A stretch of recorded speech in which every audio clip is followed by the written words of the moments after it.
দুর্গাপুরের অগ্রণী সাংস্কৃতিক পরিষদ এই বছর তাদের পুজোয় আনছে এক অভিনব চমক। থাইল্যান্ডের বিখ্যাত ওয়াট অরুণ বা অরুণ মন্দিরের রূপে সাজছে এবারের মণ্ডপ।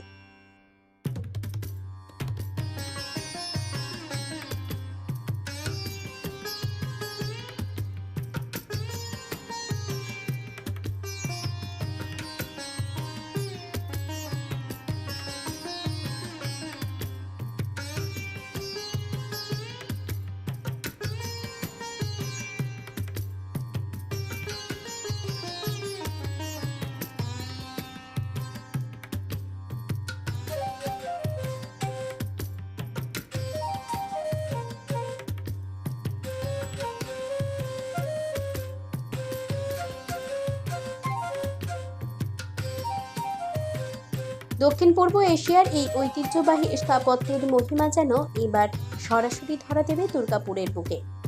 ৫৮ বছরের গৌরবময় যাত্রাপথ পেরিয়ে এই পুজো কমিটি আজ এক সোনালী অধ্যায়ে প্রবেশ করেছে। দক্ষ কারিগরদের নিবিড় পরিশ্রমে মণ্ডপের প্রতিটি খুঁটিনাটি অংশে ফুটে উঠছে থাই শিল্পকলা ও স্থাপত্যের সূক্ষ্ম সৌন্দর্য।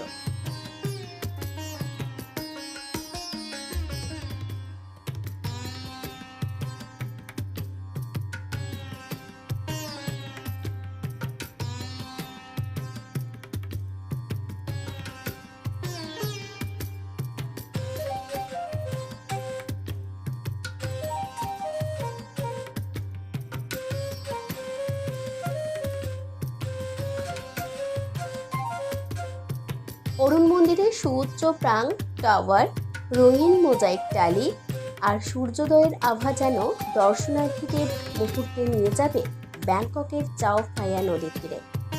প্রতি বছর নতুনত্ব ও সৃষ্টিশীলতায় দর্শকদের মুগ্ধ করে আসা অগ্রণী সাংস্কৃতিক পরিষদ এবারেও সেই ধারাকেই আরও এক ধাপ উঁচুতে নিয়ে যাচ্ছে। শারদীয়ার দিনগুলোতে মণ্ডপের আলো ছায়ার খেলা, ধূপের গন্ধ আর ঢাকের তাল মিলিয়ে থাইল্যান্ডের অপরূপ সৌন্দর্য আর বাংলার চিরন্তন পুজোর আবেগ মিলিয়ে দেবে এক অন্যরকম অনুভূতি।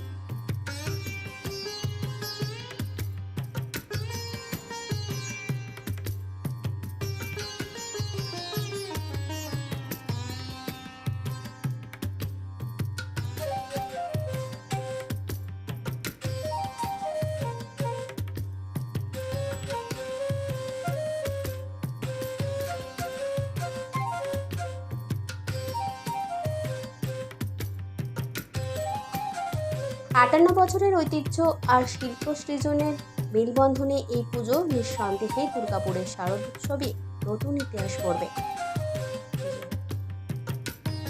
দুর্গাপুর থেকে অনুরাধা সেনগুপ্তের রিপোর্ট, খাঁটি খবর।